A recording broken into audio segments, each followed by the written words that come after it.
Hello and welcome to Moderate Fantasy Violence, a podcast about pop culture and the world around it. I'm Alistair. And I'm Nick. And in today's episode, we will be reviewing The Chilling Adventures of Sabrina on Netflix, and then discussing where the line between fun, slightly camp horror and disturbing horror is. But before all of that, Nick, what have you been up to since we last spoke? Since we last podcasted, I've read the entirety of a comic series called Kill or Be Killed, which is by Ed Brubaker and Sean Phillips. And it's a sort of crime superhero thing, I guess, in that it's basically a sort of noir crime series, but it's meant to be a sort of noir crime take on the superhero. If this guy has a secret identity and he's, going out and dispensing justice, and he has, and everyone's wondering who the mysterious vigilante is, but he's just a bloke who puts on a balaclava and goes and blows people away with a shotgun. So yeah, it's odd. People talk about other superhero comics, like the obvious ones, like Watchmen, being all, what would superheroes be like in the real world? But, this is really, getting down into the nitty-gritty of it. So this is done seriously, I assume. This is not an ironic or, humorous take on superhero vigilantes. It's a serious drama. The narration is kind of a bit wry and knowing. There's a certain amount of trope awareness in there, I guess, but I don't think it's not played as a comedy. Yeah, there's also another twist in the plot, which is sort of there's a big twist towards the end of issue 1, which I would feel bad spoiling. So that's not all there is to it. The big high concept is, what if there was a guy who was a vigilante with a shotgun? But there's also, the reason he's doing it is, I guess, kind of another twist, because, you don't just get up and do that. You have to have a dead parent or something. Yeah. Not that it's exactly a dead parent. Anyway, I'll stop before I accidentally spoil it anyway. It's a really fun comic. Ed Brubaker and Sean Phillips have been working together for a very long time. I remember when they did a series called Sleeper together in the 2000s, and they seem to have just worked together basically continuously since, producing mostly noir crime stuff. They had a series called Fatale, which is sort of crime meets horror. In fact, yeah, it's just basically, they have a series called Criminal, which they keep coming back to, which is just really dead straight noir crime. And then for a while they did crime meets horror, and now they're doing this, Kill or Be Killed. Well, it's finished, but they were for a while doing this, which is sort of crime meets superhero,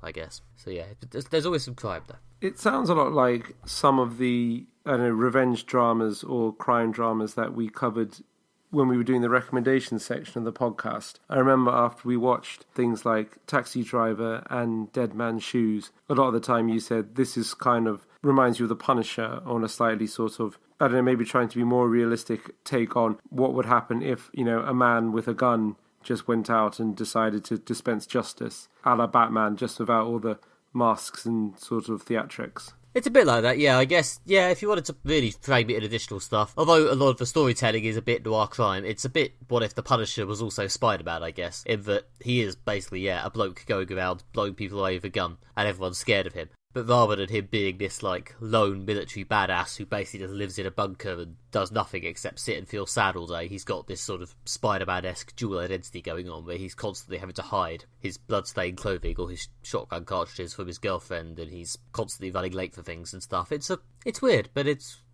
works surprisingly well. It perhaps helps that they wrapped it up after 20 issues with a reasonably conclusive ending, rather than dragging it on forever. As may have come across in recent years on this podcast, as I grow older, I'm getting increasingly in favour of ending things, so I can appreciate that they ended it. So yeah, you can now buy the whole thing in 4 books, I think. It sounds good. I'm certainly intrigued by this. It sounds like the sort of thing I'd be interested in reading. Yeah, Ed Brubaker's a great writer, isn't he? Sean Phillips has been doing nothing but working with Ed Brubaker for years, but obviously Brubaker's done some other stuff as well. Actually, yeah, to bring it again to other stuff we've discussed, the other thing Ed Brubaker's doing, apart from writing this, is he's writing an entire TV show, which is being directed by your man Nicholas Winding Refn. Oh, yes. I've got this on my list of things to see. I can't remember what it's called now off the top of my head. It's called something like Only the Good Die Young or something like that, or... That does sound like an Ed Brubaker project. Based on my experience. Too Old to Die Young. Yes. Almost got it. Too Old to Die Young, coming on Amazon Video in 2019 sometime. Written by Nicholas Winding Refn and Ed Brubaker. Yeah, I'm very excited for that. Yeah, I'm guessing it's going to be another different flavour of crime noir from Ed Brubaker there. I'm glad we got a comic recommendation in also in the episode immediately after Stan Lee's tragic passing. So yeah, it's good to, acknowledge the legacy of the great man by discussing some good comics. Yeah, as I say, there's definitely some Spider-Man call-outs, so it's not that big a jump to get from Stan Lee to kill or be killed, I guess. He's got a red mask and everything. But yeah, it's sad in a way. I mean, he was 95, so he had a good innings, And it's not as if he didn't, get to the top of his profession and wasn't, widely beloved. It's kind of a shame that there was some worrying rumours about how he was being looked after in the last few years of his life, but it sounded like things were getting straightened out in that regard, so hopefully his final days were a bit more peaceful. And I know you could do a bit about, how much credit he really deserves for the Marvel stuff, but I think just what he's done as, a figurehead for comics and just turning himself into this ridiculous one-man cartoon brand thing, I think, he'll be missed, Stan Lee. 95 is a good innings, but it's still a shame in some way. Yeah, he's had an enormous impact on pop culture, very much shaped the kind of the modern pop culture landscape. So he's certainly sort of this like titan of a figure. So yeah, he'll definitely be missed, and his impacts will be felt for a long time, I'm sure. And one of the other reasons why, although it's a shame, it's not, he did, live to see his creations and co-creations and stuff that's spawned from his creations basically take over the entire planet. So, or at least the entire Western pop culture. So, yeah, at least he got to see that. It would have been a shame if he died and then the whole Marvel Cinematic Universe thing had happened a year or two later. Yeah, I think his cameo in Captain Marvel will be an emotional moment, assuming he's got one, which I think he will, because he's had a cameo in almost every film so far. Yeah, there's been, predictably, slightly unsettling clickbait articles on the internet. Which film will be the last Stan Lee cameo? And of course, like all good clickbait articles on the internet, not only is the premise slightly distasteful, they don't even know the answer. So, I don't know, I've sensed a general feeling that people wouldn't mind if they just used whatever they had banked for Captain Marvel and Avengers Infinity War. And since that's a bit of an end of an era anyway, maybe just draw a line under the Stan Lee cameos there with, not Infinity War Part 2 or whatever they end up calling it. I feel like, moving forward into whatever the post-Infinity War landscape of Marvel is, which I'm impressed we still know so little about, apart from a couple of things that they probably are making. But you can probably draw a line under the Stan Lee cameos, I think. I think just leave it as a body of work. Yeah. He has. That is a good way to sign up his life, an impressive body of work. Yeah, to put it mildly. Yeah, he certainly did things and created things. Anyway, what have you been up to in the last 2 weeks?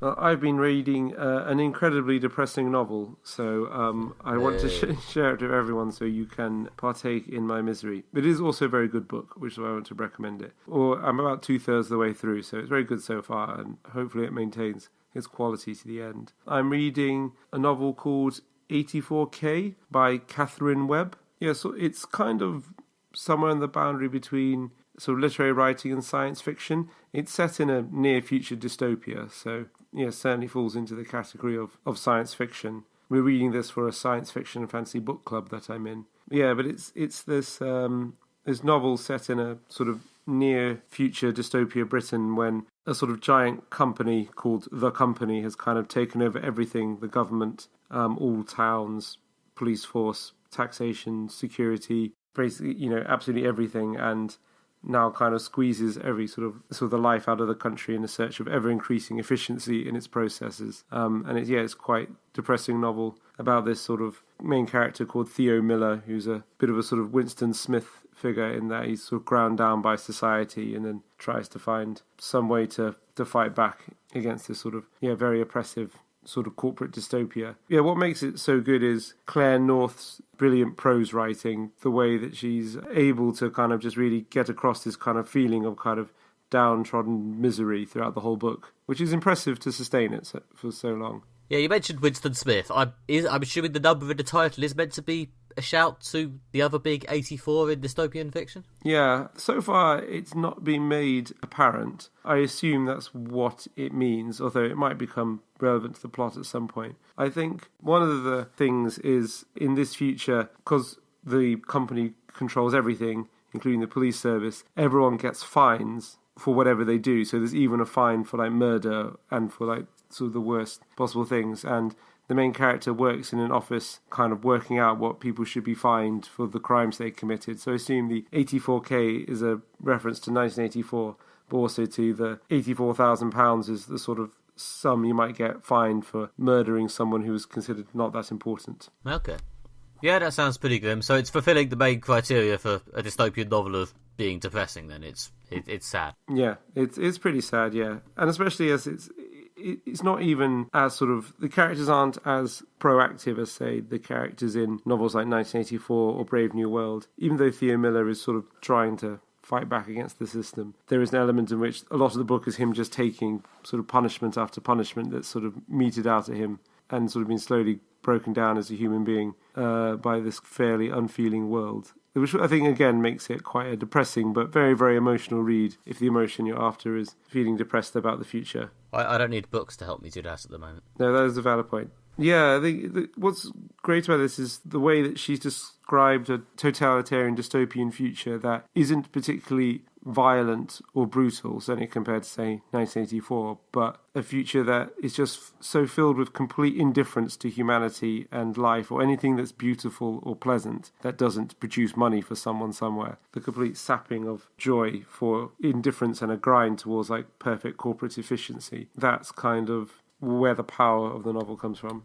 Ah, okay. And you're only 2/3 through, so we may never know if it upticks at the end. And to be fair, I guess if it did, you probably shouldn't tell us. Yeah, but I recommend it, yeah. I can imagine they'll probably just sustain this fairly bleak tone throughout and might either end on something that's very bleak, I guess like 1984 does, or might have a slight sort of optimistic hope carries on at the end. But if you're in the mood for something that'll make you think and also make you really impressed by how good a writer Catherine Webb is and how good she is at just like expressing people's sadness and sort of bleak outlook on life, then yeah, I'd highly recommend this book. Okay, you've almost sold me. I'll see if I feel like grim dystopia at a later point. Make sure you've got something nice to follow it.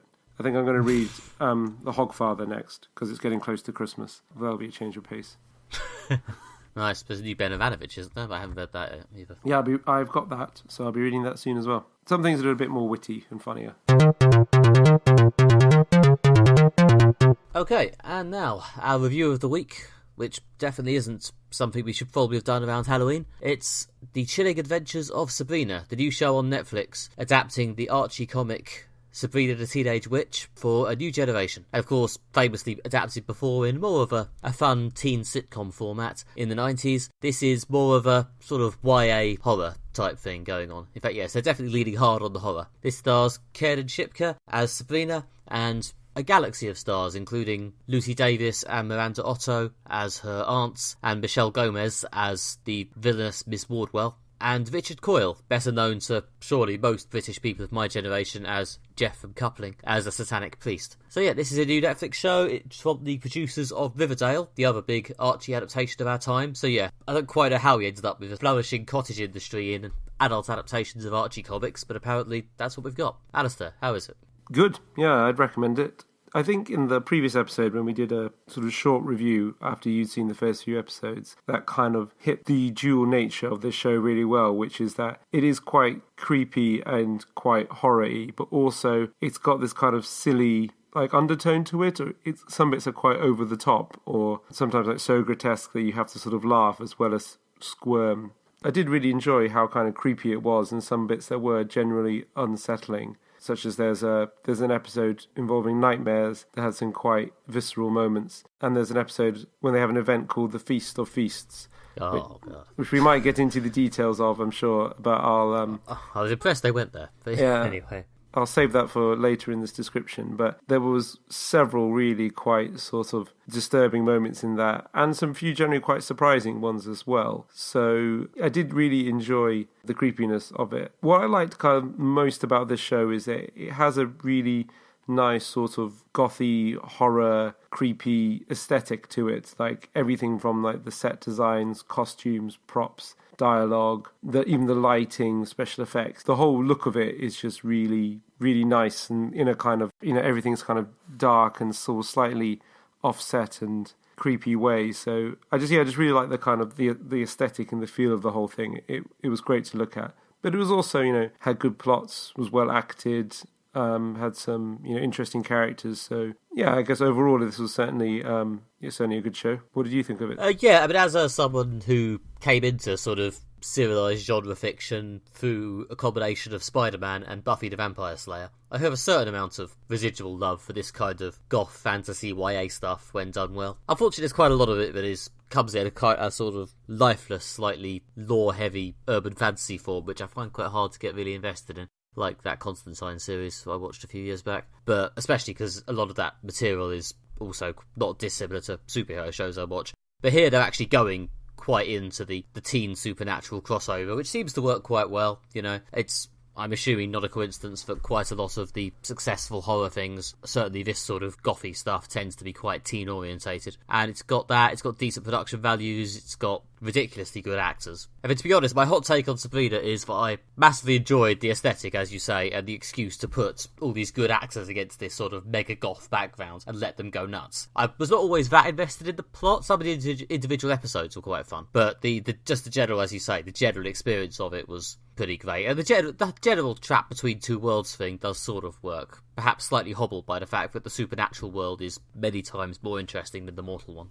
Yeah, I do like the fact there's a kind of character trap between two worlds aspect. I mean, it partly gives them scope to have a lot of characters. Like, there's a full cast of characters for both a teen drama, including high school friends, high school boyfriend, good and bad teachers, bullies, as well as, and also a whole supernatural cast, including sort of mentors and dark wizards and various sort of supernatural villains. So yeah, it's got a pretty wide cast. What I did really like about the show, and I think what kind of kept me interested, as well as the aesthetic that was very nice, is the characters were very interesting. They were quite richly developed. There was quite a good diverse range of different characters. Like, I really liked the characters of her two school friends, Susie and Rosalind. The boyfriend character, Harvey, I know seemed a bit plain sort of love interest, although they did do in the later episodes a good job of developing his family life and backstory a bit. And obviously the characters of Zelda and Hilda, Sabrina's aunts, were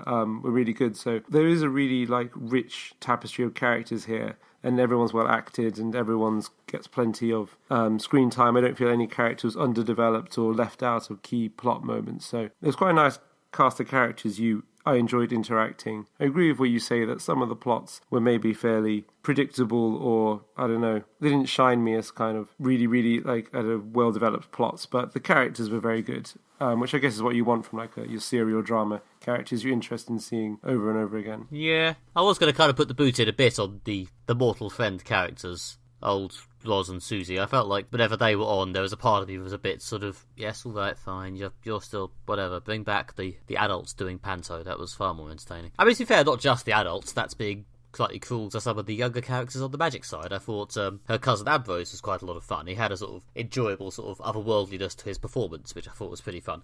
And the kids at her magic school had enough going on to keep going. I enjoyed the fact there's a character called Nick in this, and so far he hasn't been evil or just annoying and shit like the one on Handmaid's Tale. But yeah, I felt like the mortal lives of the two mortals, I don't know, I kept expecting them to have them become Sabrina's sort of Buffy-esque supporting sidekicks to help her deal with the supernatural stuff, because that would give them something to do with the plot rather than just sort of hanging around. But it's very possible that's coming in the future, but they didn't quite get there this season, and as a result they always seemed a bit off to one side, sort of the place where Sabrina has to go while she waits for the interesting stuff to happen. I don't know, I thought they had some interesting plot lines of their own. There was the Rosalind character is sort of dealing with going blind, and the Susie character is a trans woman and also is seeing visions of the ghost of her grandmother or great-grandmother. And I do quite like the fact that they fold the friend characters into the supernatural plot line, and it's not just simply they discover that Sabrina is a witch, then get sort of caught up in her adventures. It's kind of the supernatural world sort of envelops the supporting cast before they discover that Sabrina is also, not as she seems, which I thought was an interesting, slightly different way to do it, rather than, I don't know, like they say the way they do it in Buffy the Vampire Slayer, which is that some people meet a magical character, then they join the magical world, which is the fairly standard way of doing it. Nothing wrong with that, but I thought this was a slightly different execution. It is. I felt like they could have been a bit less Netflix about it and not dragged it out over the whole season. Yeah. This sort of moves gently towards another point I was going to make, which is this Netflix show wasn't actually too Netflix, I thought. Individual episodes actually had plots, which I quite liked. Yeah, and also only 10 episodes, what I thought was a good length. It seemed like the quality was quite high. There was no real filler episode, whereas I think if they made it 13, there might have been some filler ones like there is in every series of Daredevil or Luke Cage. But yeah, and I also did like the fact there was a kind of as well as developing arc plots, they definitely had episodic plots. Like there was the Feast of Feasts episode, and there was the Nightmare episode, and there was the episode with the mine collapsing, and the episode with Sabrina's first day at magic school. And... yeah, I can respect that Nightmare episode, if only because, I guess, mild implied spoilers. One of the episodes basically consists of, for most of its runtime, just a series of dream sequences focusing on a nightmare had by each of the main characters, and it's surprisingly good. To be honest, if you described that to me before watching it, I would have probably rolled my eyes and made some comment about typical Netflix shows padding out, but I quite like that. The Aunt Zelda character's nightmare is amazing. It's one of the funniest things I saw in this entire series. It's just mental. Yeah, no, it was good. So yeah, they gave individual episodes plots, so they even tried a couple of ambitious structures. Fair play to them. Good show. The Nightmare episode sounds like your sort of, typical filler episode, but actually it was really good at developing the characters. I mean, because each nightmare was basically their ideal fantasy turned into their worst nightmare. And obviously it says quite a lot about each character if you show their, like I say, their best possible outcome and then worst possible outcome. So it was a good piece of character development. I think my favourite episode has probably got to be the Feasts of Feasts. It is just really grim. I mean, it's, again, there's probably going to be some plot spoilers throughout. So I don't know if you don't want to have plot spoilers, skip ahead to the next section. Timestamps in the show notes. There are also maybe some fairly graphic descriptions of some of the body horror. So if you're eating dinner or in any way squeamish, might want to skip ahead. But yeah, probably my favourite episode, Feast of Feasts, is when they basically reveal that one of the witches in the coven is going to be killed and eaten in a festival. And then you think it's going to be Sabrina who's chosen and has to find a way to wriggle out of it, but actually it's one of the sort of bullies at the magic school, who actually, the character Prudence, who I thought was another very good supporting cast that was developed quite nicely as a character. She went along, had some twists and revelations. Yeah, but she gets chosen, and then there's a whole episode about her first wanting to be killed and eaten, and then coming to realise that maybe this isn't a good idea. And then right at the end, when you think they're just going to quietly say, well, shall we not kill and eat someone this year like we do ever? A sort of minor supporting character stands up, slits their throat, falls on the floor, and then the whole coven just descends on them and eats them, and it's... It is like, it's so vile you have to laugh. And it's also so shocking when it happens, because I wasn't expecting that. And also it's just funny, because this beat of they're just about to go, we won't eat anyone this year, it's time we put a stop to this. And then this woman slits her own throat, and then everyone just sort of stops and goes, well, but since she's there... And it's just great. Yeah, that's the sort of slightly grim comedy this show does quite well, capturing that one really stupid moment. Yeah. Jeff from Coupling deciding he might as well cannibalise the woman because, she's already dead. There is a great beat when the Faustus character, played by Richard Coyle, has this moment of like, which way am I going to play this, and then goes for all in. That was a great hour of TV, I must say. Yeah, another acting award, of course, to Michelle Gomez, who, if you're going to hire a cast of people to overact massively, and she's definitely the person to hire. This makes her performance as Missy on Doctor Who seem positively restrained. They're definitely letting her turn up to sort of vampish overperforming to 11 on this time. In fact, she pushes it so hard that even on a show this ludicrously gothy and camp, she almost breaks the whole thing, but just about doesn't. Yeah. She's sort of this obvious villain who just stands around behind people smirking and giggling, and every so often you sort of think she's basically sneering at you. She's dressed like a supervillain half the time as well, and yet no one notices she's a supervillain, and half the time everyone thinks she's their friend. As I say, the show is just about stupid enough that it survives this, but it's a massive performance. No, she was very, very good. And in a show that basically every character, or at least every character in the supernatural side, is kind of a big baddie. Even Sabrina herself, at several points, even though she's supposed to be like the moral core of the show, does some quite morally reprehensible things, and is, on some levels, an unpleasant person. So in a show when everyone basically is a big baddie, I think Michelle Gomez did a good job of clearly always being the biggest and the baddest. The biggest and baddest big baddie in like every scene. And it was like, you claim like, she's the boss villain.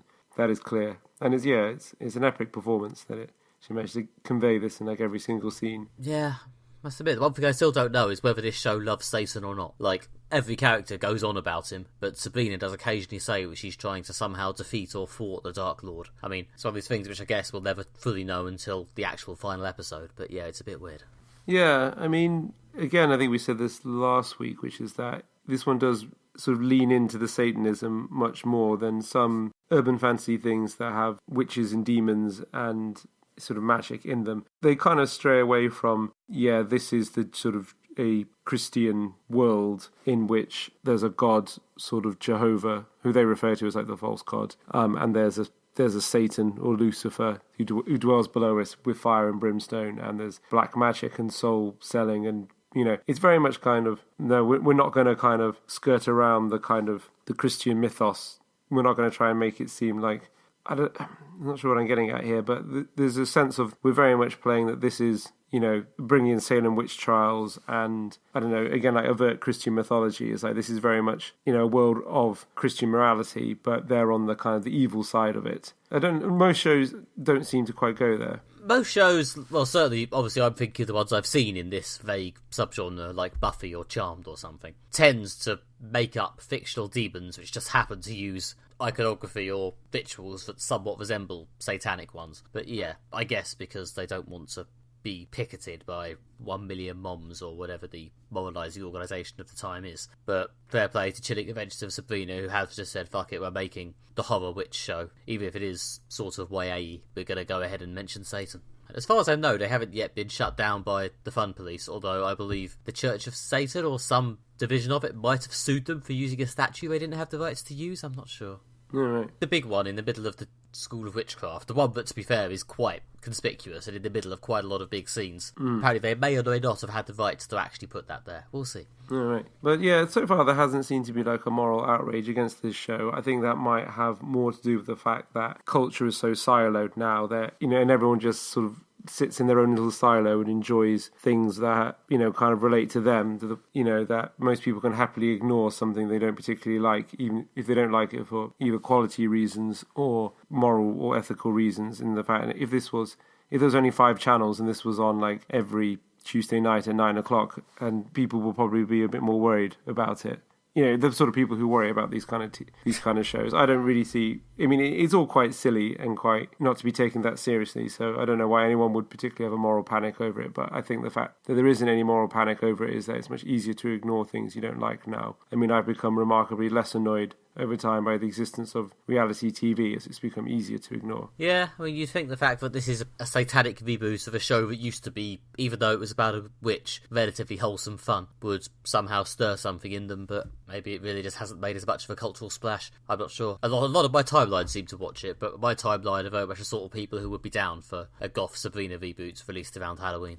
Yeah. I mean, it's interesting also the way they use Satanism and stuff is that I guess a lot of shows don't do that because, like, Satan is clearly the bad guy. So, again, in any kind of Christian morality. So, and obviously Sabrina is very much working against the kind of her, in many episodes, her coven and the wishes of her witch community. That's partly because she's a teenager and she's rebelling like all teenagers rebel. And also the fact that, like, she can clearly see when they are the bad guys. Like I say, even when she makes morally dubious decisions such as manipulating her mortal friends and boyfriend using magic.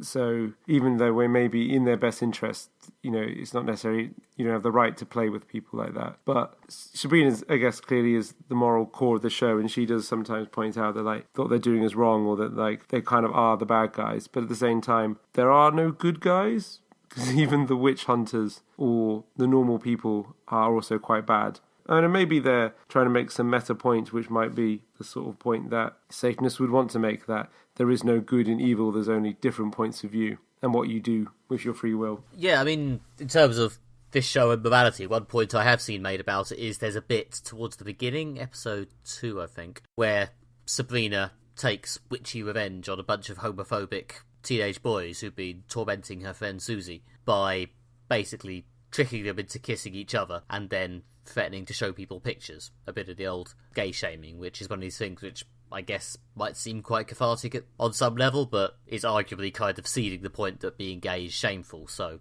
I think that sort of thing is generally seen as a bad idea. Full disclosure, as ever, I noticed this because people talked about it online. But I did detect whether the show was trying to tell me that Sabrina was morally in the wrong to do that. To be honest, I think it was mostly presented as a go get 'em moment. Yeah, I mean, I don't know how I feel about that. I mean, you could argue that, like, Sabrina and her friends clearly have no problem with gay or trans people. It's just that those people do, so they're using their own psychology against them. And Sabrina wouldn't have power over them if they weren't so homophobic. But then again, as a straight, cisgendered man, it's probably not my part to say what aspects of this show are and aren't acceptable from the point of view of gay shaming or being homophobic or anything like that. But then maybe it's also, is it partly to do with the moral complexity of the show? Like, I don't think this is a show when you're supposed to always think Sabrina's always in the right and she always does the right thing and that she's just a good person. Like I say, I think everyone in the show is a baddie, apart with the possible exception of some of her morsel friends who do seem to be quite nice people. But anyway, certainly all the supernatural characters are baddies. They're all Satanists. They're all witches. They're supposed to be the villains. Well, yeah, but a lot of Sabrina's other big spells or big morally questionable moments are clearly presented as morally questionable. Like, there's a couple of big spells she does later on, just under various extreme circumstances. I don't think in either case I'm meant to be watching it thinking, yeah, this is a great idea, do it. Yeah. They're both presented as a bit more of a, is this good though? Yeah, a lot of the time, what I quite like about the show is that it kind of represents these kind of good and evil and magic sort of things that are going on through a kind of lens of like teenage life, such as a lot of the time Sabrina wants to do something, usually cast a spell or do something magic that she really shouldn't. Her aunts tell her that she shouldn't, especially Zelda. And yeah, then Sabrina does it anyway because she's a rebellious teenager. And a lot of the time I'm thinking, like, you should probably listen to your aunt when she says, like, don't resurrect the dead because it's probably not going to end well. But then maybe that's just me as someone in their 30s, slowly siding more with parents in TV shows than rebellious teenagers. But I guess it's interesting that, like, on some level this is a plot and a story about magic and, you know, and a supernatural story involving the perils of resurrecting the dead and why it shouldn't be done. But sometimes it's also a fairly teenage story about a teenage girl who wants to do something to help her boyfriend out against her sort of family's wishes, which is a fairly teen thing to do. Oh yeah, I think the metaphor works. Yeah, it works here for a similar way that it works in, like, Buffy, which is, again, one of the better other shows in this area.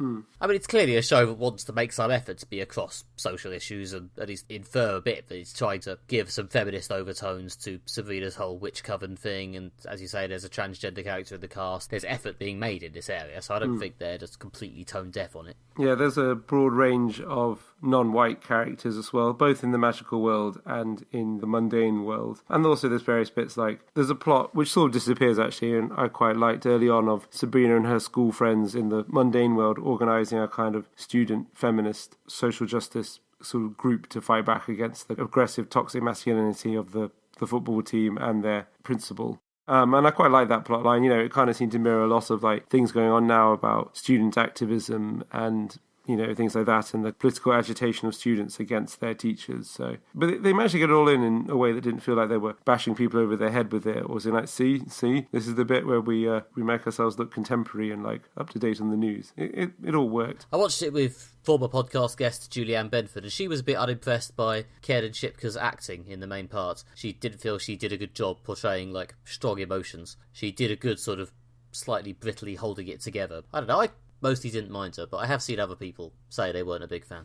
I thought she did good in some of the big, like, emotional, like, doing emotional breakdown in a few episodes and things like that. But partly I think it's also because, I think as we said with a lot of shows, that your kind of moral compass main character isn't necessarily usually the most interesting part. Like, you don't get to camp it up as the big boss villain like Michelle Gomez, or be a sort of the stern aunt who's also deeply cares about Sabrina, such as, you know, Miranda Otto playing Zelda. Or, you know, again, characters like Hilda, who's kind of the opposite, seems quite twee, but actually has a sort of darker side to her. I mean, I think it partly is just like, a lot of these shows, the hero isn't the most interesting of the characters, or certainly the one that gives you the most interesting opportunities to do some varied acting. Yeah, true. She was maybe sometimes a bit brittle, but I think that's what she was going for. I did like a lot of the supporting cast. A slightly odd thing I noticed, which is that the Zelda character pretty much always has a cigarette in her cigarette holder, but never seems to actually smoke. We can have Satanism, but we can't have on-camera smoking. That's mental. Yeah, exactly. Like, you know, we can have someone slitting their own throat and then being, like, devoured by their close friends and family, but God forbid that teenagers should see someone smoking on television. Kind of reminds me of how in the Punisher show, how they could have some pretty explicit sex scenes, so long as no one actually saw, you know, even a glimpse of nipple. That basically made it okay, despite the fact everything else was pretty dramatised. I don't know. That's just, you know, the Disney empire thrashing and humping against its own barriers there. Yeah. Anyway, I just thought I wanted to point out that I noticed that. I noticed the constant cigarette. I didn't actually notice her never actually smoking it. No, exactly. The other thing, actually, I do want to say is that I thought the show had a great soundtrack, which really helped. Yeah, especially, I think 2 episodes used Venus and Furs, which is obviously a great song and very appropriate for this show. But yeah, generally, the soundtrack was very strong. Yeah, it has that in common with Riverdale. But they both have a good sort of cool, slightly askew aesthetic, to be honest. I think Sabrina has more fun because it can go like full satanic goth. But yeah, they're both very shiny looking shows. They're sort of in the same universe. Riverdale is mentioned twice. Yeah, whether we'll ever get a crossover, I don't know, but they might be in the same universe. Then again, they mentioned Greendale in Riverdale as well, yet not the Coven of Witches or Satan. Maybe we'll find out in the forthcoming Sabrina Christmas special. Yeah, I really hope that's as silly as I'm hoping. I imagine it'll probably just be the Krampus or something, or some kind of evil Santa. I'll take it.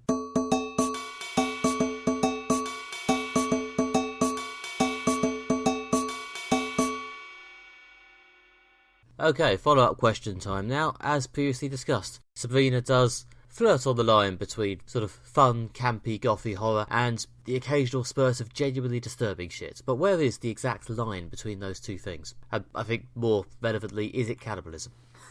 Alistair.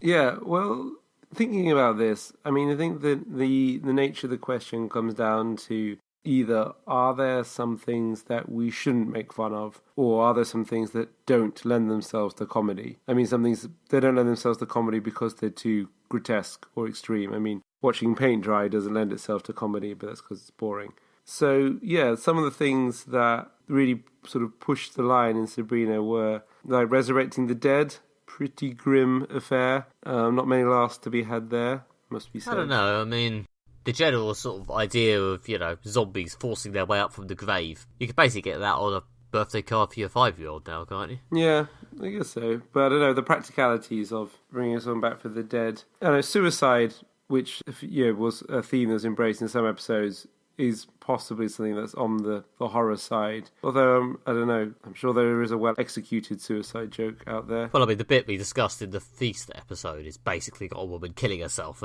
as part of the comedy climax. It's a bit sort of, she's dead. Yeah, right. Comedy and pretty shocking as well. I mean, there's a lot of like body horror stuff that you might think is not suitable to comedy, but then again, body horror can kind of cross over into slapstick when it goes too far, and slapstick is pretty much the universal language of comedy. I mean, Sabrina wasn't the first show to do experiment with like the borderline between horror and comedy. I mean, like I think from the 90s there's a Bruce Willis comedy called Too Deaf to His Parts, which brings slapstick body horror together in the same film. So yeah, I don't think there is a line really between the two. It's just a personal point of what we like to laugh at. Well, yeah, it's not even, I don't know, I don't know if it's even quite the same as comedy. I mean, like the general sort of Halloween phenomenon of ghost schools and zombie fun, is it comedy or is it just weird dress-up camp, which I think is quite a lot of Sabrina comes under. It's just kind of enjoyable in a strange way, and it's just occasionally they pull out an image which is so disturbing, it's like, okay, I see we're not doing the weird dress-up camp today, even though a lot of it is still played in a broadly funny way. I mean, part of it is,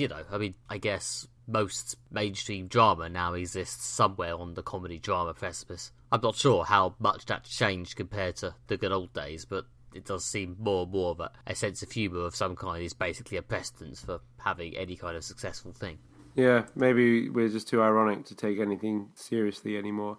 But I think the way that like Sabrina sort of straggles the line between the fun or silly horror and the generally quite terrifying horror is that, especially sometimes when they show you something that's so grim, but the fact also all the other characters think it's normal, like killing and eating a child is something that's sort of discussed at several points as if it's a fairly normal thing that you would do when you had like a house guest. So the fact that the characters respond to this normally, something that's so incredibly shocking, is kind of silly in its own right. So I don't think you can firmly be on one side or the other, because you can take something that's firmly on one side and then treat other characters' reaction to it or put it in a wider context that is just quite silly. I mean, weirdly, a lot of the sort of genuine Satanism stuff we talked about is something that perhaps isn't as often seen in fun camp Halloween stuff, I mean, it's obvious. I think a lot of it is Sabrina calling back to, I guess maybe a lot of other witch films. I mean, it does kind of call back to The Witch, which we saw way back when this podcast was, I think, barely into puberty. And that was, very much, here's witches, here's Satan, here's a goat. Well, yeah, The Witch is an interesting one because it clearly was trying to be taken seriously as a serious sort of supernatural horror movie. Although the big breakout from The Witch seems to be everyone loved the character of Black Phillip, a goat that seemed to be satanically possessed, to the point that there's now some pretty funny, or at least ironic, Black Phillip Facebook and Twitter accounts. So yeah, even a film that is pretty on the serious side ended up producing something that is quite silly. That's because, deadly serious though a lot of that film might have been. Once the satanic goat shows up, you're getting into Chilling Adventures of Sabrina territory. You just kind of are. Yeah, I guess even possessed by Satan, talking animals are just inherently hilarious, which is something we didn't mention, I guess, in the review section, why Salem in this series doesn't talk, or at least doesn't actually seem to have a voice coming from the cat's mouth. He has a sort of few maybe psychic kind of conversations, but I guess they thought that was just that is just too daft for people to take seriously. There's one talking animal in this show and it's killed almost instantly, which I'm assuming might be a vague meta joke about the fact that Salem doesn't speak. But yeah, I seem to recall in our review of The Witch, me especially, being a bit unsure about the ending, because in fact it seemed like a bit of a sudden lurch into this is so silly it's kind of campy and funny compared to the rest of the film. And I'll say this for Sabrina, it does very much start on campy and funny and just stay within different degrees of that. Yeah, I mean, I think it's kind of been a long tradition of horror that is kind of both creepy and sort of silly. I mean, certainly in Britain, people really like Hammer horror, who've been around for a long time and I think are having something of a resurgence recently. Partly with the popularity of streaming services means it's easier to get access to old content now more than it was in the past. But Hammer horror was always very much something like they were kind of silly, slightly low budget, but also kind of camp, but also kind of quite scary. Like the film of The Woman in Black is quite intensely terrifying, but also some of their films are to be taken less seriously. And then there's, America, there's Roger Corman, who comes out of a sort of similar kind of tradition of horror that is also kind of a bit silly as well, but also quite scary. He made films for drive-ins, cinemas in America, which very much the kind of prototype of the video nasty 80s horror phenomenon, which I know that's the sort of thing that's I think very much has informed the kind of mixing of silliness and body horror that's in Sabrina and other things. So I think Sabrina's part of a long noble tradition of horror that's both kind of camp and quite scary at the same time. Yeah, I mean, the one thing Sabrina doesn't often do, perhaps, is really take it in close to this sense of personal threat. I mean, there aren't that many occasions where Sabrina is really, being assaulted and allowed to be scared. I mean, I don't know, maybe that's the line between fun horror and real horror, where it's actually allowed to seem like a genuine, terrifying, harrowing threat to the audience, or I guess the audience proxy, who is the point of view character, who is in this case Sabrina, who is, very rarely actually goes through something truly harrowing and awful. There's an episode where she literally goes through a harrowing, which is possibly the most genuinely horrific thing that happens to her personally. I'm just trying to struggle through the list. There's quite a lot of emotional pain she goes through, but in the sort of teenage plot lines. Yeah, in the sort of teenage plot lines. But then, as you said before, there's lots of teenage plots involving, again, spoiler warning. I suppose we did a spoiler saying to skip ahead to the second section, and now we're just going to drop more spoilers to catch people out. When she breaks up with her school boyfriend, that obviously she's clearly quite upset about it, and then she has a conversation with her aunts when they do the sort of parental bit of, I know this hurts now, but you'll get through it, you'll move on with life. But so she goes through some emotional damage and stuff, but yeah, she doesn't seem particularly threatened. Although a lot of things do come and threaten her friends, it seems to be very much that the friends are fair game for violent attacks. Well, that's what the sidekicks are really there for. Yeah, I guess so. I think you're onto something there, that what keeps this show balancing the seesaw of horror and silly and sort of silliness and never makes you feel too unsettled is there is really a sense that Sabrina isn't under that much threat and she'll find her own way out at the end, and things will generally work out all right for her, if not for her friends or immediate surroundings, or some of the poor people who get killed and then resurrected. Whenever anything grim or disturbing or terrifying happens, generally one of the regular characters from the sort of satanic side will be along in a minute to go, oh, it's you, it must be Tuesday. Even the harrowing bit I mentioned. The first thing that happens is they tell the teacher, or the headmaster, I think, the Faustus character, Richard Coyle, who just sort of goes, oh, did you not know you'd be harrowed? That's just what we do here. Get back to the dorm and take your harrowing. So it's very sort of, I don't know, there's not really a loss of control, I guess, which might well be maybe that's what's missing, I don't know. Yeah. That's the true nature of horror, I think, a loss of control. Either that or I've just revealed my own deep-seated personal fears. Yeah, I don't know. I think there's an element that, yeah, when the world spins out of control, that is what things people find terrifying. As a friend of mine posted on Facebook, I think in the reaction to an article I wrote for the MFV website about the Alien and Predator movies, they said that some of the most effective horror movies are ones when the heroes don't make any mistakes.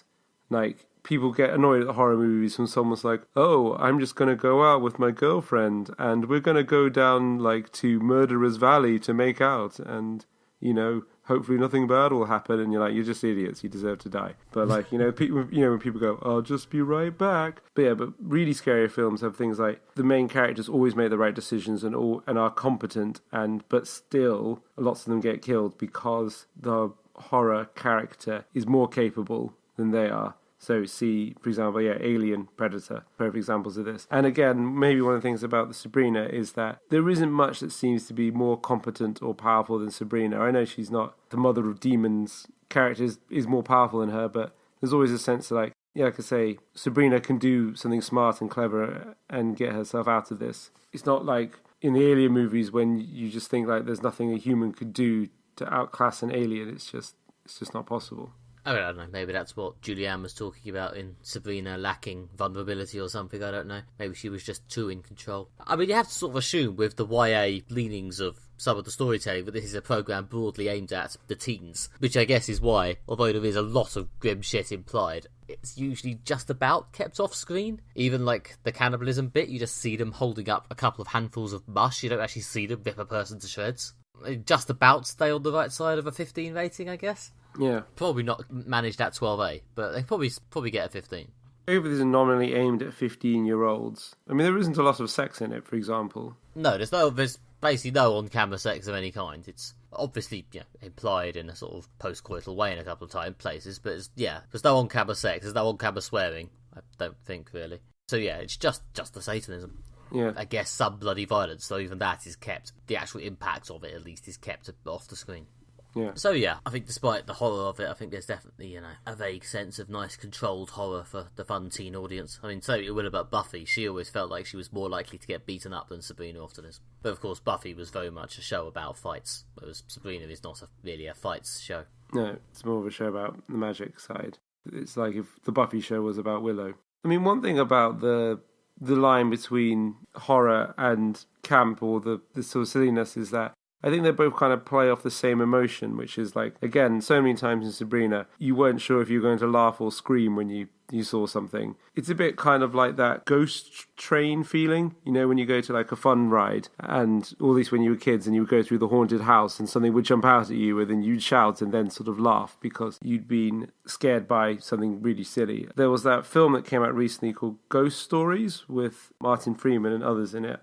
I didn't see the film, I didn't see the stage show it was based on, and that's very much a ghost train sort of thing that, like, it's quite scary, and then you wait into the big thing that jumps out at you, and then it's quite scary when it happens, but afterwards you realise you've just been scared by a giant inflatable puppet, and you sort of laugh as well. So, but it really goes to show that, like, this kind of humour reaction and the horror reaction are kind of mirrors of each other. And again, in Sabrina, when something really violent happens, like someone just kills himself all of a sudden, you're not sure whether to laugh or scream. So I don't know, I think the two are just inherently bound up in each other. I think it partly relates to the fact that the people I know who are serious horror fans and the people I know who are serious comedy fans are amongst the most adventurous in sort of cinephiles and culture nerds in seeking out new stuff, because they're more likely to embrace something new. Because horror fans will try new things like, horror from different countries or independent horror, not just mainstream horror, because they're always asking the question, is this scary? Like, I'm not particularly attached to big stars or production values or things like that. I just want to know if it's scary. And the same with comedy fans. They just want to know, is it funny? Will it make me laugh? Whereas like drama fans, are they interested more in like specific periods or specific styles? Or I just generally find that comedy and horror fans seem to be the most open-minded, I guess, because they're both just seeking that impulse, the one to either laugh or to scream. Well, yeah, plus I guess if that's what you're after, I guess repeat viewing just lessens it every time. That is true. Actually, yeah, that is a very good point. That's all we have time for this episode. If you have enjoyed moderate fantasy violence, then please subscribe in iTunes or wherever you get your podcasts. While you're there, please leave us a review, as it helps other people find out about the show. If you want more moderate fantasy violence, then you can visit our website, moderatefantasyviolence.com, where you can find back episodes of the podcast, short audio clips, and bonus written material by Nick and myself. And you can also follow us on the social medias. If you search for Moderate Fantasy Violence on either Facebook or Twitter, there's a good chance we'll be there with our little purple circular logo thing. And you can read a few of our hot takes about pop culture, either posted directly or retweeted from our personal accounts, as well as any updates about the actual show that might occur. Okay, I've been Nick Bryan. You can find out more about me at nickbryan.com, along with information about my various personal writing projects, including my recent comic, The Little Deaths of Watson Tower, which I've mentioned it in 3 episodes running now, but it's still good, guys. Amazing art. Oh, and I'm also on Twitter at NickMB. I've been Alistair Ball. You can follow me on Twitter at AlistairJRBall, or you can find more of my writing at redtrainblog.com. Join us next time when we'll be discussing the new Harry Potter Wizarding Universe film, Fantastic Beasts: The Crimes of Grindelwald. See you then. Goodbye. Bye.